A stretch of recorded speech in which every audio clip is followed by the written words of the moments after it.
नमस्कार बच्चों, कैसे हैं आप सब। आशा है कि घर पर बैठकर अभ्यास के लिए जो टाइम टेबल तैयार किया गया है उसके लिए आप सभी तैयार होंगे। तो आज हम कक्षा 8 की हिंदी की पहली कविता सीखेंगे जिसका शीर्षक है तेरी है ज़मीन।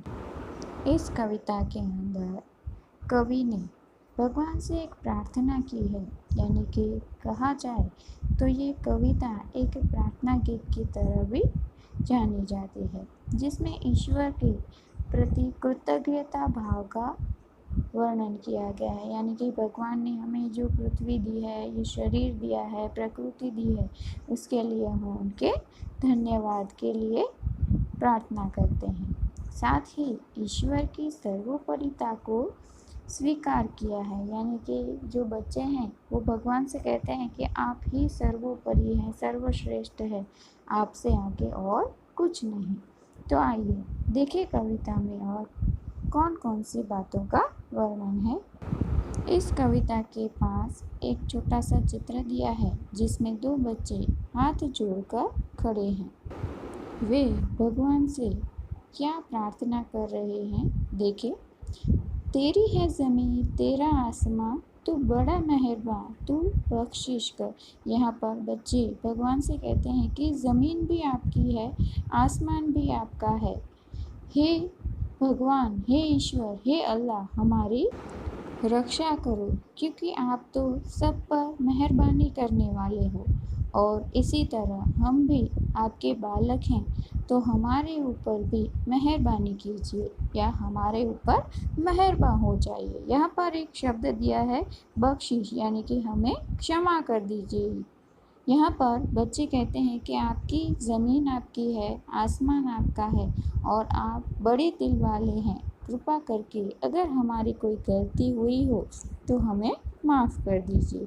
सभी का है तू, सभी तेरे, खुदा मेरे, तू बख्शिश कर। यहाँ पर खुदा सिर्फ अल्लाह के लिए शब्द प्रयोग नहीं हुआ है। सभी धर्मों के जो देवी देवता होते हैं, सभी धर्मों के जो उनके भक्त होते हैं, वे भक्त जिस भी रूप में अपने ईश्वर को, अल्लाह को मानते हैं, उनका वर्णन किया है।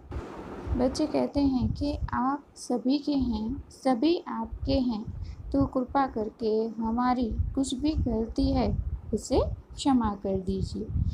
तेरी मर्जी से ए मालिक इस दुनिया में आए हैं, तेरी रहमत से हम सब ने ये जिस्म और जान पाए हैं। बच्चे कहते हैं कि आपकी इच्छा से, आपकी मर्जी से ही ए मालिक, हे भगवान, हे ईश्वर, ये हे अल्लाह, हम इस दुनिया में आए हैं और